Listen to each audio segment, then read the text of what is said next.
Hello, everyone. I'm Kenney, music director of the Fort Collins Symphony.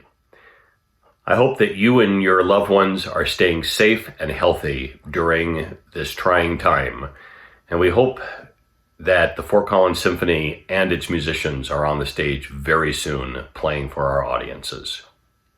I've been asked to share a story for a funny thing happened on the way to the stage. And this involves a production of Oliver that was produced by Thousand Oaks Professional Theater in the northwest stretches of Los Angeles. I've been hired as the musical director, and I discovered pretty early that although we had a wonderful cast, it was a little inexperienced. And they'd originally asked me to conduct the show from behind the stage with video monitors on the front. Well, I told the producers that I didn't think this was going to work, and we went back and forth, and eventually they said, well, we have an idea. How about if we dig you a pit in the front of the stage so that you can conduct, and we'll have a window in the back of the stage and a camera on you so the orchestra can follow you as you conduct in front of the cast. So I said, all right, well, let's check out this compromise in rehearsals. And in fact, it worked pretty well.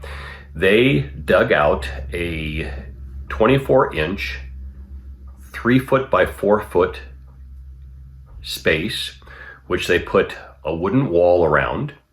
And every night I would come out and take my bow, open up the door, and step inside and sit down on a chair, put on headphones, and then start the production. And this worked very well for the first weekend.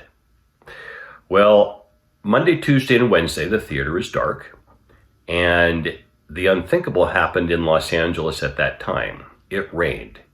Not only did it rain, it poured. And this outdoor theater, which we didn't know because nobody had remembered at any point that it had been moist, it's always been dry, there is a wash right behind the stage, and that wash is a breeding ground for frogs. And this deluge for 3 days must have awakened some of the tadpoles that were stationed down there. Well, I came back to the theater on Thursday and I looked down into my pit and there's 4 inches of water. And I said, if you think I'm going to get into that hole with 4 inches of wire and then put electric headphones on my head, you're out of your mind. And I said, don't worry about it. We're going to wet vac the moisture out of there, put a carpet down. It'll be dry as a bone. Well, by showtime, in fact, it was just fine. And I got down into the pit, as I normally do, and the stand is right in front of me, right up against the stage with a stand light. And we start the show, and there weren't any problems until we get to the big production number, Consider Yourself, at the end of the first act.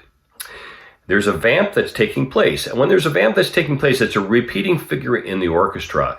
And normally, I simply hold my hand up to the orchestra and, just to let them know that we are still in a holding pattern. And then when it's time to go, I tell them it's time to move.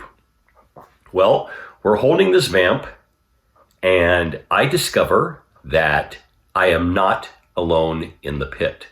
I see something moving to one side, I see something moving to the other side, and I realize I have a frog in the pit with me. And I'm looking around and wondering what's going to happen, trying to figure out where I am, in this vamp that's taking place. And the frog then jumps and lands square in the middle of my score in front of me. And I'll take a look down at him and I say, if you stay there, you're going to be fine. But if you hop up onto the stage, the last thing I want to see is a dancer moving by, stepping on you and sliding right into the pit with me. Well, sure enough, the frog's next move was right onto the stage. And I took my left hand naturally and I went like that. And what do you think the orchestra did at that point? Off they went. Fortunately, we were able to find each other and bring it to the end of the show.